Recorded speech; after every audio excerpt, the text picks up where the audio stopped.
주변에 보면 머리는 똑똑한데 공부를 못하는 아이들이 있어요. 실제로는 자신이 얼마나 공부를 잘하고 있는지를 막 떠벌떠벌 얘기하는 애들이 꽤 있긴 합니다. 그 이면에 보면 걔네들이 막 멘토 멘티 이런 걸 하면서 저한테 와서 선생님 제가 잘 모르는데 설명을 했는데 애들이 또 잘 안다고 하니까 저 되게 기분이 좋았어요 라고 하는데, 제가 저번에도 얘기했다시피 그렇게 하는 거는 사기치는 거라고 몇 번을 얘기해 이 새끼들아.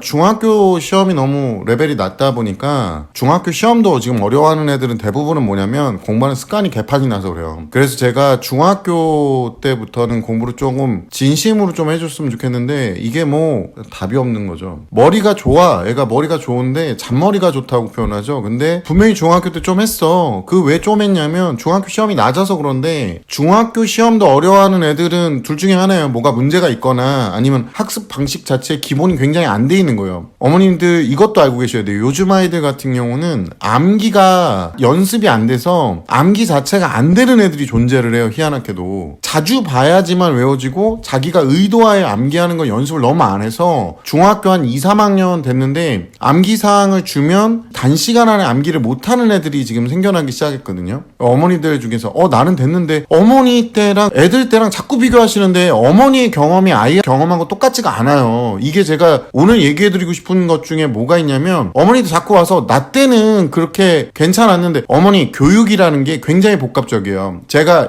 맨날 하는 말이라서 지금 안 하고 싶긴 한데 우리 언어 습관 자체가 달랐어요. 우리는 한문을 배웠고 기본적인 한문의 원리로 돼 있는 국어를 이해하는데 문제가 없어요. 제가 말씀드렸잖아요. 금일을 금요일로 알아듣는 애들이 되게 많고 중식을 중국 음식으로 알고 있는 애들도 있고, 석시 이러면 애들이 앉는데 의자인 줄 알아요. 지금 그런 상황에 있어요. 그런데 제가 여기서 우리나라 애들 국어가 문제가 있다. 제가 어저께 수업할 때도 그 얘기를 했거든요. 애들한테 내가 국어에 재능이 있었는데 옆에 국어학원을 볼 때마다 느끼는 건데, 내가 왜 물리로 틀었을까? 내가 왜 과학을 했을까? 그냥 국어를 계속 할걸. 지금 봤을 때는 지금이 대세거든요, 국어가. 한국 애들인데 한국어를 못해, 이 새끼들이. 언어 인지 방식에도 문제가 있고요. 저희 때 기억나세요? 저 삐삐 치고 막 이랬던 세대들. 그러니까 삐삐 할 때는 애들 번호를 다 외우고 있어야 돼요. 그리고 공중전화 가서 누르잖아요. 아니면 수첩에 적어놓거나. 그러니까 적고 그 다음에 그거 했었잖아요. 저희 펜팔. 편지 쓰기 뭐 이런 거 하고, 국군 장병한테 편지 쓰기 뭐 이런 것도 하고. 그러니까 생각을 해보세요. 문화가 다르다니까. 얘네들 안 써요. 너무 안 써요. 그러니까 쓰는 거 자체도 안 되고, 눈으로 보고 비주얼 세대라 영상을 보는데 익숙하고 영상도 길게 못 봐요. 뇌는 도파민에 쩔어 있어. 거의 단무지예요, 단무지. 이런 애들하고 지금 암기에 대한 얘기를 하면 웃긴 게, 제 주변에서 보면 정말 지질궁상으로 살고 있는 애들 있어요. 제가 여기서 표현하는 지질궁상은 뭐냐, 그냥 지가 제대로 안 했어. 그래가지고 돈도 제대로 안 모으고 맨날 뭐 견문을 넓힌다고 여행 가고, 여행 간다고 견문이 안 넓혀져요. 차라리 빚이 넓어지겠지, 빚이. 예전에 어떤 여행 유튜버가 그랬어요. 내가 만약에 지금 여행 유튜버로 안 떴으면 나는 진짜 실패한 인생일 뻔했다고. 여행을 계속 다닌다고 견문이 넓어지는 게 아니라 거기에 살아보면 견문이 넓혀지겠죠. 근데 좋은 나라들은 영주권을 함부로 주지 않습니다. 사람 사는 데는 다 힘들고요. 그리고 우리가 가면 외국인 노동자예요. 막 보면 애들이 그렇게 희한찬란한 거에만 집중하고 있고, 뭐 인생에 대해서 공부를 그냥 기본 공부하면 안 돼? 국영수 그냥 하면 안 돼요? 과학? 이게 중요하잖아. 입시 제도를 맞춰보려고 노력을 해야 되는데, 어머님들이 가끔 요즘 애들 보면 너무 가슴이 아파요. 근데 어머니는 아기 때부터 보셨잖아요, 얘네들을. 그래서 가슴이 아픈 거예요. 어머니 지금 나가서 어머니 하루 일상이나 아버님 하루 일상 찍어가지고 애한테 보내주면요, 애가 기겁할 겁니다. 나 어른 안 될 거라고. 그래서 요즘 애들이 그렇게 결혼도 안 하려고 그러고 아무것도 안 하려고 그러는 거예요. 하루 일과 진짜 객관적으로, 왜 우리 금쪽이 뭐 이런 거 보잖아요. 솔직히 우리 아들이, 우리 딸이 금쪽이는 아니지만 반쪽이 정도는 되잖아. 어머니 아버님 일상을 걔네 공부하는 거에 비하잖아요. 세 발의 피에 있는 박테리아입니다, 걔네들은. 공부만 하면 되잖아, 공부만 안 하죠. 공부만. 그러니까 너무 웃긴 거예요, 얘네들이. 그러니까 지금 어머니들의 그 감싸는 감정은 모성애나 부성애입니다. 실제로 얘네들 사회 나가면 더 잔인하다. 그리고 결혼해가지고 자녀까지 낳으면 더 잔인하잖아요. 어머님 아버님 그거 희생이라고 생각 안 하는 거 알고 있습니다. 가슴이 아플 뿐이지. 그러니까 아이들 세대의 공부하는 방식이 지금 완전히 베이스가 너무 달라요. 그래서 애들이 또 거기다가 SNS, 그러니까 주변에 보여주는 거에 이 의식하는 정도가 굉장히 심합니다. 자연스럽게 어떤 미친 짓을 하냐면 고등학교 딱 되잖아요. 성적표를 슬슬 감추기 시작합니다. 아니면 이제 핑계들이 있어요. 시험을 망쳤어. 그러면 자기가 예상한 대로 안 나왔다. 학교 선생님이 또는 학원 선생님이 이 부분을 안 가르쳐줬다. 그리고 또는 뭐라 그러냐면 실수해서 밀렸었다. 아니면 옆에 친구가 신경 쓰여서 자기가 제대로 시험을 못 봤다. 이걸 다 합쳐서 등신이라고 하는 겁니다. 거짓말이에요. 정확하게 얘기하면. 그럼에도 불구하고 시험을 잘 볼 수 있게 연습을 했어야 되는 건데 얘네들이 이런 핑계를 대는 이유는 공부가 제대로 안 된 거예요. 제가 지금 내신하고 있는 애들한테도 계속 얘기하고 있거든요. 암기사항 제대로 해. 옆에 있는 사이드 꼼꼼하게 다 외워야 돼. 고2, 고3 애들은 분명히 알 거예요. 통합과학에서 옆에 조그맣게 있는 그 내용들조차도 시험에 나와요.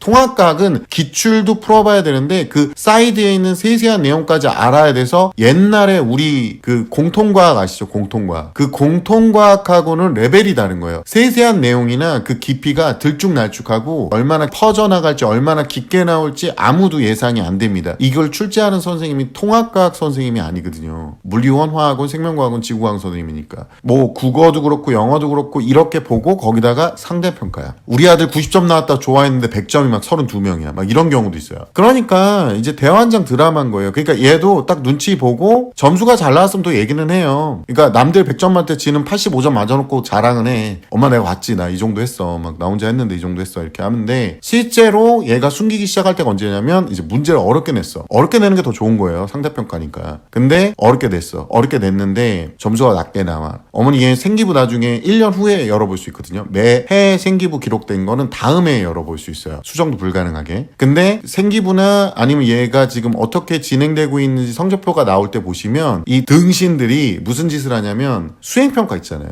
수행평가 애들이 아마 이런 얘기를 했을 거예요. 점수 잘 준대. 점수 잘 준대. 기본 점수를 주니까 점수가 잘 주는 거죠. 근데 수행평가가 40%고 만약에 지필평가가 60%면요. 어머니 이거 한번 생각해 보세요. 지필평가 중간기만에 본다고 해볼게요. 그럼 30, 30이죠. 30점, 30점이에요. 환산되면. 그리고 수행평가가 20, 15, 5 이런 식으로 보거든요. 그러면 20점에서 1점이 나가면 진짜 1점이 나간 거예요. 2점이 나가면 2점이 나간 거고 8점 감점되면 8점이 나간 거예요. 근데 지필평가에서 3점이 나가면 아까 이게 얼마나 차지한다 그랬죠? 전체의 30이잖아요. 중간고사만 30, 기말고사만 30이니까 100점을 30점으로 환산해보면은 2점이 안 됩니다. 그러니까 실제 점수보다 더 적어요. 그러니까 나중에 총합해보면 아이고야 난리가 납니다. 수행도 말 안 나와, 지필도 안 나와. 그리고 나서 그걸로 상대평가를 해놓으니까 등수는 무슨 두 자릿수가 아니라 세 자릿수. 이러니까 어머니들 입장에서 보면 환장하는 거예요. 그러니까 애들이 어떻게 하느냐, 잔소리는 듣기 싫어. 그렇다고 열심히는 해야 되겠는데 열심히도 하기 싫어. 머리가 좋은데 공부 못하는 애들이 무슨 짓을 하냐면 걔네들 특징이 있어요. 첫 번째가 뭐냐면 공부에 대해서 정말로 외부에 많이 보여줍니다. 자기가 공부를 어떻게 하고 있는지 공부에 대한 계획이나 이런 걸 정말 보여주는데 걔네들이 지금 당장 암기해야 되거나 지금 당장 준비해야 되거나 지금 당장 해야 될 거에 대한 집중을 안 하고 외부적인 활동이라든가 뭐 세특을 잘 받는다든가 인강 이걸 들으면 점수가 잘 나온대 뭐 이러고 스카 가면 공부 잘하는 애가 거기 갔대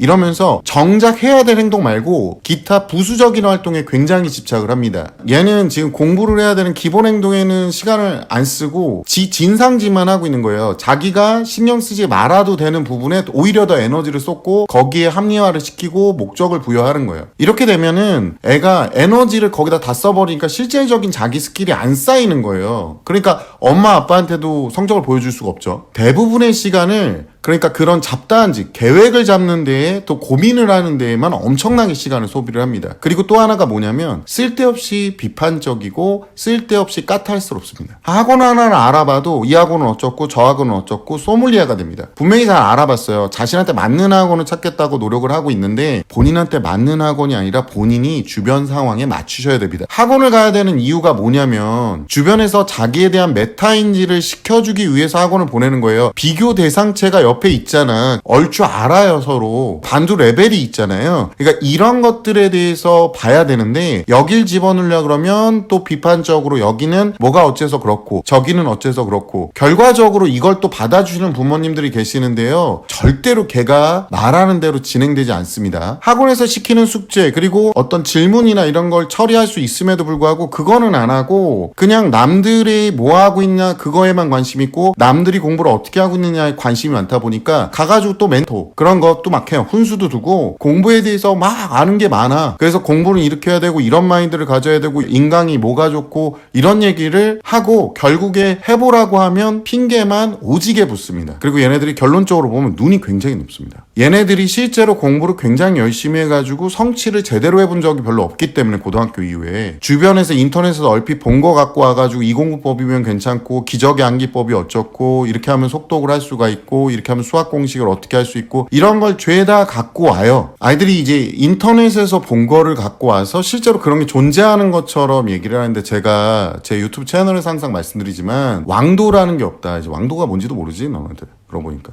지름길은 없어요. 예, 정도만 있을 뿐이지. 암기를 하려고 용을 쓰는 게 아니라 반복적으로 행동을 통해서 쓰고 암기를 하고 이해를 하고 문제에 적용하는 게 맞아요. 어떤 분은 수학은 문제 때려 박아도 된다. 수학은요 방학 동안 진도를 내용을 다 나가잖아요. 그러니까 문제 때려 박는 게 가능한 거예요. 수학은 그래서 되는 거예요. 근데 과학에 그렇게 투자했어요? 물리학에 그렇게 투자했어? 안 하잖아. 사전에 진도가 나갔으면 때려 박는 게 가능하다고. 그러니까 이 아이들은 모든 준비할 수 있는 시간을 다 주저주저 하면서 아니면 고민만 하다가 시간을 다 가요. 그러니까 얘네들이 자꾸 그렇게 고민을 하고 실행을 안 하는 가장 큰 이유가 뭐냐면 두려운 거야. 자신감이 없어서. 본인을 마주대할 자신이 없으니까 막 성적표도 숨기고 채점도 안 해봐요. 얘네들 중간고사 끝나고 나서 한 두세 번 망치면. 시험을 한 두세 번 망치면 채점도 안 해보고 그냥 엄마한테 얘기 안 하고 성적표 나오면 봐. 그러고 그 나이스, 왜 나이스 하자는 그 나이스 있잖아요. 거기 들어가려면 아주 지랄을 합니다. 아주 옆집 강아지가 예방접종 맞을 때도 그거보다는 지랄을 안 할 거예요. 근데 아주 오도방정. 뭐 개인정보인데 왜 보냐고. 너 미성년자잖아. 이 빡통갈이야. 학부모는 그래서 성적에 대해서 볼 필요가 있어요. 의무교육이라. 그 돈 너네 아빠 세금으로 나가는 거야. 법 알고 씹으려 새끼야. 그리고 망쳤으면 혼나야지. 학생의 본분이 뭔데. 그러니까 자기의 어떤 결과를 받아들일 준비가 안 돼 있는 거야. 얘는 아직도 자기가 잘한다는 식으로 이제 막 보여주는 거죠. 주변에는. 그러니까 성적표 절대 안 까요. 그러니까 너네들도 주변에 친구들 뭐 누구는 공부 잘하는 것 같은데 걔 성적표 까기 전에는 믿지 말고 가만히 있으라고. 걔 공부하는 거 괜히 따라하지 말고. 그러니까 얘네들이 어떻게 돼요? 실행을 하지 않아요. 앞에 얘기했던 건 모조리 다 실행만 하면 해결되는 문제인데 행동으로 옮기고 공부만 하면 해결되는 문제예요. 개선되고. 근데 모두 다 비판만 하고 거기 다 까탈스럽게 굴었고 모두리 다 무슨 아는 척을 해놓고 외부에다가는 나 공부 잘한다고 다 떠벌려 놨으니까 세상에 존재하지도 않는 공부법 어디서 듣고 와가지고 거기다 대고 막 얘기하고 있잖아요. 이렇게 하는 애들이 어떻게 그걸 실행을 하겠어요? 그걸 어떻게 공부를 시작을 하겠어? 그러니까 결국에 어떤 일이 벌어지냐면 이거를 실행으로 옮기는 순간 자기가 까탈 부렸고 비판했던 모든 것들이 다 자기에 해당하는 내용이 되는 거예요. 그게 안 되는 이유까지도. 그러니까 그런 게 무서우니까 시행 능력이 굉장히 떨어지고 실행할 의지조차도 없고 계속 떠벌리기만 하고 다니는 거예요. 얘가 그렇게 주변에 신경을 쓰고 있는데 문제는 진짜 큰 문제는 뭐냐면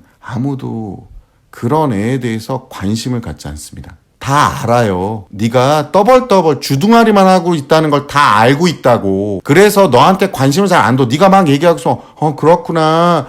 그랬구나. 어디 아픈 애로 보지. 네가 그렇게 떠벌리고 다니고 네가 공부도 제대로 안 하는 거를 은근 안다고. 그래서 사람들이 너한테 관심을 끊어. 왜? 괜히 건드렸다가 발작 버튼 눌려가지고 학폭위에다가 신고할까봐 너에 대해서 함구하고 주변에서도 만약에 엄마 영철이는 공부도 안 하는데 맨날 공부 잘하는 척한다? 그러면 엄마들이 뭐라는 줄 알아요? 야, 너 그거 어디 가서 얘기하고 다니지 마. 카톡에서도 누가 그렇게 얘기하면 그냥 아무 대답하지 마. 이러고 다닌다고 이 등신아. 주변에서 네가 성적을 망치든 뭐하든 관심 없어. 다 자기 일에만 관심 있지. 네가 공부법을 뭘 알아냈는지도 관심이 없다고. 네가 얼마나 힘든지도 관심이 없어. 네가 좋아하는 대학교로 가고 싶다라고 하면 그렇게 공부 잘하고 싶은 거잖아. 공부를 실행하면 되는 거야. 공부를 하면 된다고 이 등신아. 그냥 공부를 머리로 하는 거지. 누가 주둥이로 하냐 이 새끼야.